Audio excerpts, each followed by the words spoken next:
Morning, everyone. Welcome to Coffee Talk. I feel like someone didn't get the memo, but that's maybe me. Coffee, ice cream. Hey, we're looking back at last Sunday, Jeff. You talked about ice cream, and to be clear, the point is not ice cream, but we had leftover ice cream. So if you were here on Sunday, you hopefully got to share some ice cream with us. We're going to start. We are going to talk about serious in the sermon. Seriously. But favorite place for ice cream? Oh, That's right. well, that's I am by no means an ice cream expert, but as someone who has driven coast to coast in this country eating ice cream, I will speak last. Not that it's Okay. authoritative. well. Since you've widened it, I'll go Yeah. one better. I'll go Sure.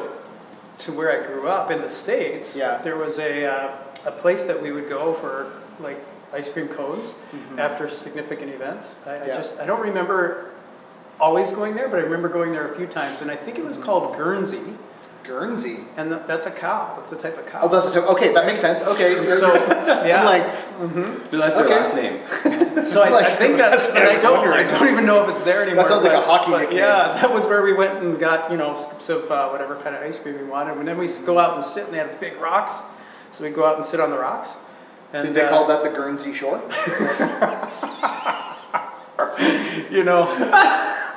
all I remember is the big rocks, the ice cream, and then it was called Guernsey.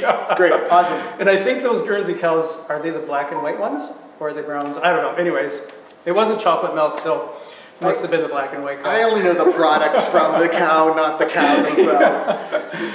Okay, so you'd go back to Michigan for ice cream, just for Well, ice I don't know if I'd go back for it, but that's a significant. I mean, it place. wasn't that good. I don't remember it being great. I just remember doing it. cream. We didn't go into Do Michigan. you remember so, when we talked about on Sunday? It's not about the food; it's about the people. It was about the experience. I hear you. Okay. So, How I about you? actually have the official one. Yes. Lakeview Heights Baptist Church. Oh, The that's best place for ice It's cream? the best place for ice cream. Oh. Where else would you go there that's go. better It was pretty for good. connection? Yeah. No, so there's a couple of places. Yeah. The ice cream on Sunday was pretty fantastic. Not because of the ice cream. We're thankful for the people who served it and all of that, but because of the connections. But then on top of that, there's a couple other places. I remember growing up, vanilla ice cream with chocolate chips, bananas, peanut butter, and then a little bit of, I don't know why, but corn syrup. Oh yeah, that would be sweet. Interesting. Yeah. That was always pretty good. Marble Slab in Vernon. Oh, yeah. That's pretty fantastic. That's pretty good. I think I'd go for that over like Tickleberries. Really? But I think probably one of the best memory places was Coombs Market on the island. Yeah. Oh. It's a pretty fantastic place. Just for the memories of it, being there as a family on sabbatical. No, not on sabbatical. Yeah, on sabbatical. Yeah. Well, and there you get the added bonus of goats staring Yeah, you that's down true. while you eat your ice cream. And you're like, Yeah. Because who doesn't want that? Yeah. yeah. Did you take my milk? That's right. Goat milk. I've had goat milk ice cream. Are you wanting ice cream? More Kevin? importantly, no, it's melting. So It is melting, so we you have do- to do our part. you do So need to. I have two. Um, Jeff, you have 3. I'm sorry, Chris, you have I'm not a morning ice cream person. But You know what? You know what's really But maybe disappointing later to in me? the day. The other night, she and I were out, and I'm like, ice cream? She's like, it's too cold. that's crazy. That's how I feel. But that's okay. I was a little full because we just had dinner, and I'm like, okay, we'll let that go. But normally that'll happen to us. She's much bigger ice cream fan than me, but But in the summer. if it's too cold, it's Okay. too cold for ice cream. I would say, you know what? My favorite, in part because I'm a big fan of local, but I just having tried ice cream all over. Like we tried so many different ice creams. Like we had Alana was talking about a place in Regina that we stopped at, which was good. It's like a soft serve place that like gets covered in like Man, I should've different said that. sauces and then it Shoot. freezes. That was fun. I have to edit it in. It was a fun. I can't remember the name of it though. Milky Way. Milky Way. Yeah, that was like fun, but I can't say that was my favorite ice cream. And we hit this one place in I think Ohio somewhere that was they all made their own ice cream in house. You know what really sells a good ice cream? It's not just the ice cream, but if they make a good waffle cone to go with it, like a fresh in-house place, they make that it. will elevate it because a Yes. lot of places will do their own ice cream and they're excellent. But then if you put amazing ice cream on just like a generic cone, it kind of takes the edge off of it, and it's like, oh, that sounds good. I know it's not a scooped ice cream or even a soft, but like Peter's Drive-In milkshakes, they would be up there. Yeah. They'd be up Milkshakes there. are pretty good. But probably, like, it's really hard to beat, I would say, Parlor ice cream downtown Kelowna. Like, as far as like variety of flavors, quality, it's just nice. But I would say Parlor is my favorite these days, only because my former favorite burned down, which was near Coombs.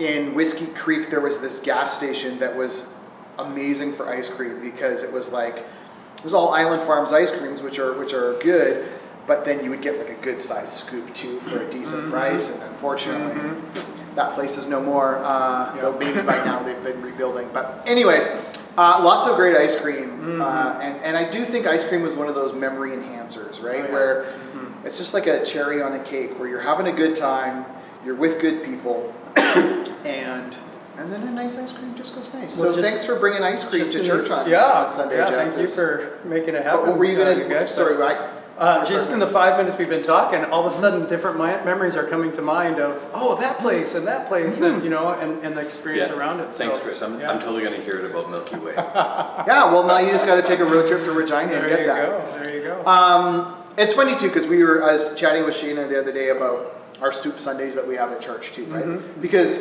I would also say if we're going to talk favorite places for soup, I think Lakeview Heights is my favorite place for soup.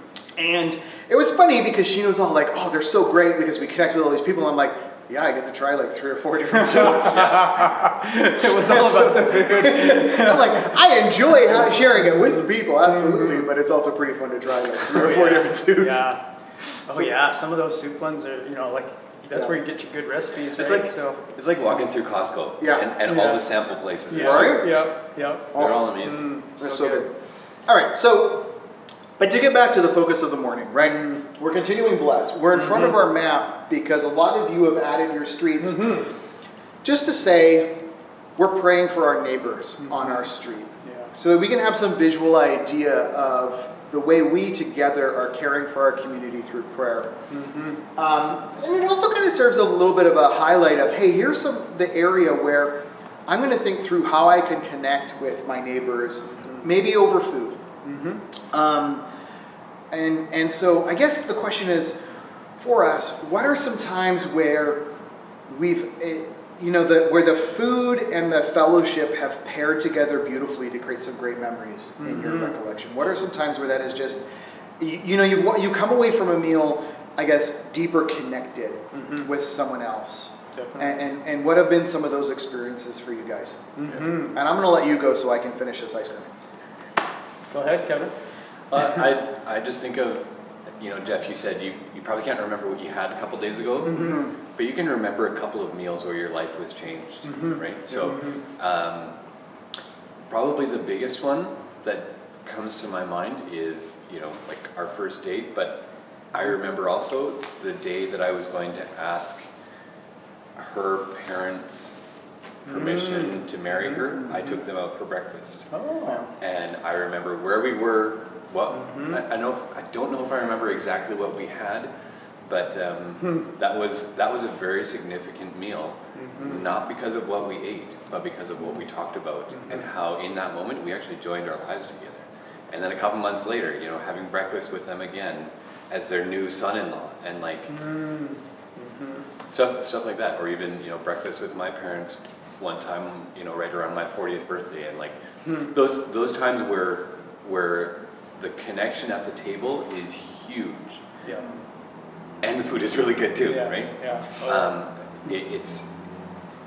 I also remember, especially just growing up, and we would have people over. My mom was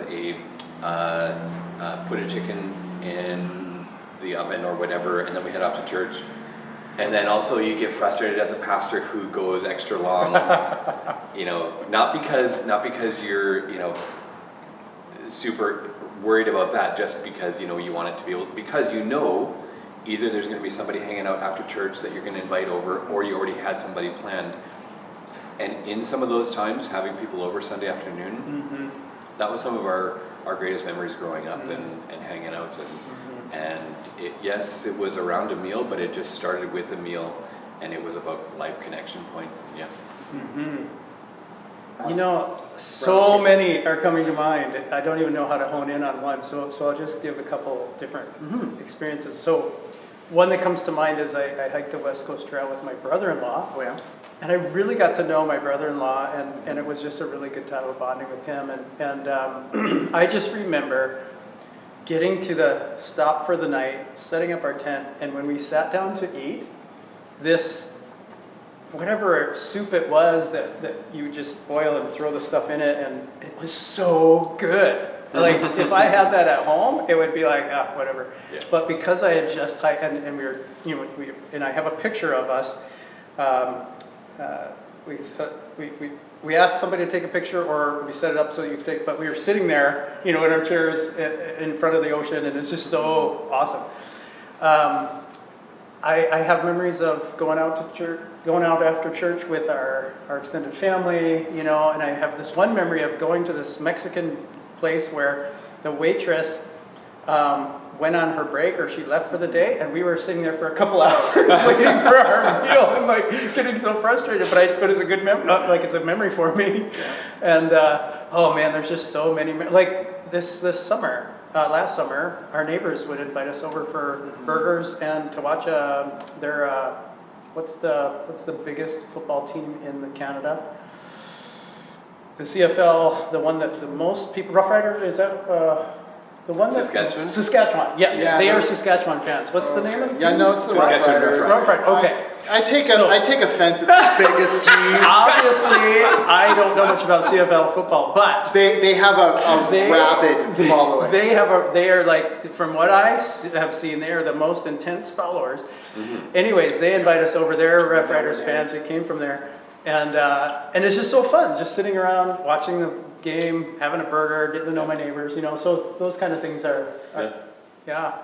To all of anyone watching this who's from Manitoba, you can reach him, Pastor Jeff at Lakeview Heights Baptist. Well, I wanted to throw in there, like BC Lions, or Calgary Stampeders, or Well, like I am a BC anybody Lions but fan, Edmonton. but- I thought you were going to go actually with Toronto at first, because everybody in Ontario thinks they're the center of the universe. But anyway. No, I've seen Rough Riders fans. They're Yeah. just intense. Like, Here's another one. Do you remember middle of COVID? You can't leave your house. Don't leave your house. Yeah. But we had the opportunity through Zoom to have that Seder meal as a church.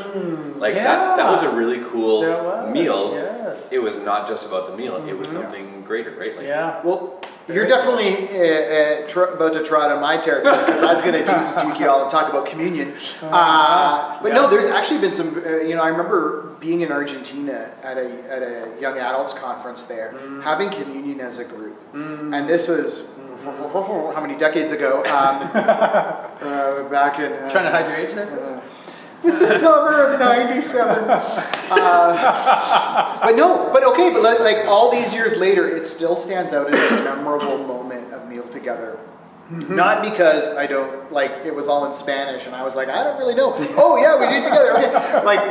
But even that was the most significant part because you knew what to do. right, but that's just it, right? Like, it's funny how certain things of the faith transcend cultural barriers, yeah. right? And language barriers. Exactly. And like when they started on Amazing Grace, it's like, oh, we can sing along on Yes. this. And we're together in that, and we're sharing the elements.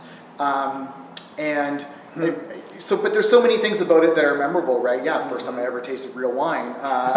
Not an insignificant thing, but also not the main point either. Right. It's the being shoulder to shoulder with new brothers and sisters in Christ, and people like just meeting and all of that. It was an incredible, memorable moment. So cool. But it's interesting too how because food is so sensory and that it can leave a smell implant. Oh, yeah. I can still smell my dad's mom's kitchen because 9 times out of 10 it smelled like burned peas. It's like, Is that a if I good smell memory burned for peas, you, I'm like, or- it smells like Granny's house.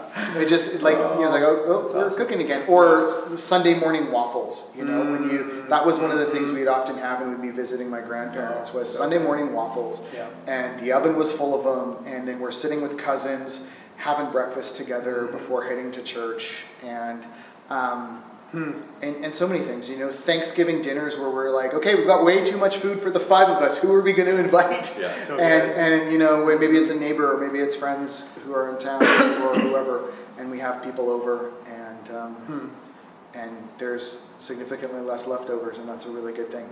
And there's so many different ways food plays a part of the connection because it's something we all got to do. And let alone special celebrations and other things like that. It's just And to get to the blessed point is it raises opportunities for getting to know and to delve deeper and to talk about meaningful things, and we're going to get to story, not this week but the next, which is opportunities to share our story, the story of Jesus' work in our lives. And we tend to think that's an awkward place to go, but if Jesus is so important to us, that can naturally come up, and eating brings it up, right? Yeah. And so, Well, it's funny, that's absolutely it. Sometimes we're like, okay, we'll have people over, great, what are we going to do? Well, let's eat. Exactly. It can be just the thing to do while you're together because you don't want tons of awkward silence, so at least you're eating and you cut in with a story and a joke and all that, and it helps.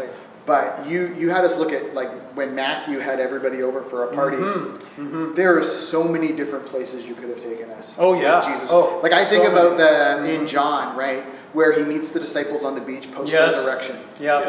What a great breakfast story there, Oh, so where good. he really recommissions Peter. Yeah. And even for the amount of times that he did eat with them after his resurrection, like at the beginning of Acts, one thing I was reading earlier, it jumped out at me. While he was eating with them, he told them, don't go from here, stay, even just little things like that, the amount of times where it just says, Jesus was just hanging out, like you said, he was showing his humanity, he was just eating, he was just being a part of it, but it wasn't about the food. The food wasn't the important part. It was... And yet, sometimes the food is the miracle, and the whole thing stands out because of the food, and you're like, wait, this came from that? We had 5 loaves, and now there's all these loaves, and it's like, oh my goodness. And so usually it is just a background information that's not important. Sometimes it's the center thing. The miracle, like communion. When he took the bread and all of a sudden it means something more. Right, awesome. And not that I want you to tell us where you're going this week, although we know it's serve. And as I think through, sharing meals with my neighbors, and I look at my street and I think about the people on this street, and I think about, okay, serving them, meals with them, praying for them. Sometimes, the best way or only way I can really serve them is to pray. And I love that, okay, we begin there, and so we meet them, we're praying for them, and if we get to a place where we can invite them over. Some people are weird about food, right? Not everybody is comfortable eating with someone else. Most of us, hopefully, we've grown in that if we're not naturally that way, right? Because we do have meals together at church. We try and encourage and model that communal aspect in so many different ways. So we can get to a point where we can say to our neighbors, hey, let's come over for a barbecue. Or, or maybe they are the big inviters and you just need to go, okay, yes, I will. But service, prayer, eating, sometimes we just, all we can do is pray. Well, and you make a good point that we've kind of separated them out, BLESS, there's 5 different things. You start here, and then you go here, and then you go here. It's not about that. It's kind of they're all intertwined, because if you're eating, you're listening, and you can be praying at the same time. You're serving when you offer a meal and invite somebody over. There's service involved, so they are all connected. And it's not like you have to go from one step to the other. It's just that this is a really nice way to think about, I can bless by praying, if that's all I can do. And then when God plays something on my heart, I can take time and listen right now. This is the most important thing. It kind of takes me back to even the Genesis 12.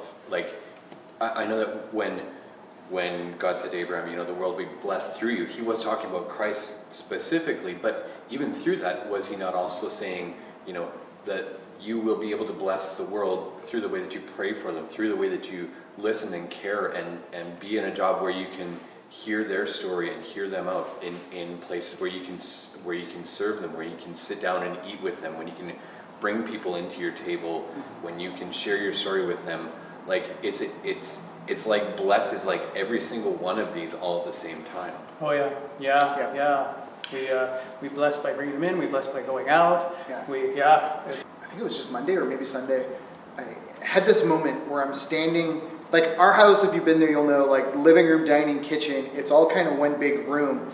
And I was standing at the hallway where the living, dining area all kind of forms a junction, and noticing like probably 90% of our life happens in that one big room. Mm-hmm. You know, like it's the place where we eat, we prep food, we watch TV, kids play Lego, like all kinds of stuff. And it's like, I'm so glad we have more house than that, because like but most of the rest of our house is just storage for the life, the aspects of life that happen in that one area. And so we want to encourage you to think through how you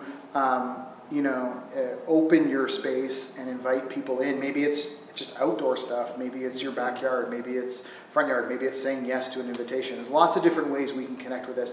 And recognizing too that it can be awkward. Like I think through like you have someone in and it's like, okay, do we pray? Do we not pray? Yeah, that's part of the process, is wrestling through how do you do that. Credit to Sheena, she's really good. She says, yeah, normally we pray, so let me just pray, or Ezra pray, or whoever, and quick prayer, and then you're into it, or whatever that thing is. I know we love to even take food to our neighbors. So at Christmas, right, we'll take a box of baking around. And we've done this for a while, and we did this one year, and then we got this beautiful box. We're like, oh, this came from a bakery, and we found out actually one neighbor is a professional baker, and we're like, oh, yeah. So we took all this baking to a pro. Awesome. Hope they're not critiquing it. But right, so you're like, oh, this could be accurate, but it doesn't need to be. Like just friendliness doesn't, just let the relationship kind of shine through, and and see where it goes, because we want to share the love of Jesus with our neighbors, and a meal is a vehicle for that. Hopefully that's what you're getting from all of this. It was a vehicle that we see used in Scripture, and maybe we can do it too. Looking ahead beyond just service like the Sunday, but what else is going on that we should be aware of? Jeff, you wanted people to know that Sunday is... it's Communion Sunday, that we celebrate communion on the first Sunday of the month, and so that's where we come together around a meal. And so that's this coming Sunday. Very good. Now, it's not the only thing happening Sunday, though, right? Yeah, so Sunday is the beginning of our picnics in the park at June, through all of June, and so right after the service, we encourage you to head down to Galatly Nut Farm with your lunch, and to kind of just bring a lawn chair and to be able to sit around and connect with people in different ways. How appropriate that we're eating and we're telling people come and eat and hang out and share life together. Beautiful. Sunday is also the kickoff for our backpack campaign. Every year we supply backpacks with school supplies to the food bank, who distributes it to families that otherwise would not be able to afford to send their kids to school with a new backpack, or even a backpack at all. This began many years ago, for those who aren't aware of the history, where we had a teacher in our church who was noticing kids coming to school every day with just a plastic grocery bag. And that was all they had to carry their supplies back and forth. And now if you have kids in elementary school, most supplies are already there. But so there isn't a lot of transport. There's still books to take, library books, binders. Like there's a lot of stuff that kids, especially in middle school, are toting back and forth every day. And we wanted to help with that. And the food bank said, great, so do we. So we partnered together and we started supplying backpacks. And so if you want to be involved in that, we're just looking for backpacks. You can drop them off at the church anytime the office is open, or on Sunday mornings. We are collecting all through June, but sooner is better, because we'll probably start stuffing them on the 23rd. And so if you want to be involved, you can ask me more details, and we'll connect on that, or just bring a backpack. Especially one that you think would look good on the back of a middle school student. Those are kind of the harder ones to source. There's hundreds out there for elementary age kids, but one that you think a middle schooler would be proud to show up with at school. We'd really appreciate your help in that. So you can bring them anytime soon. The baby bottle campaign is continuing as well. There's a few left on the counter. If you'd like to pick one up on Sunday, we invite you to do that. Otherwise, I think that's about it for this week, right? Yeah, yeah. So we'll hopefully see you Sunday here and at the Nut Farm.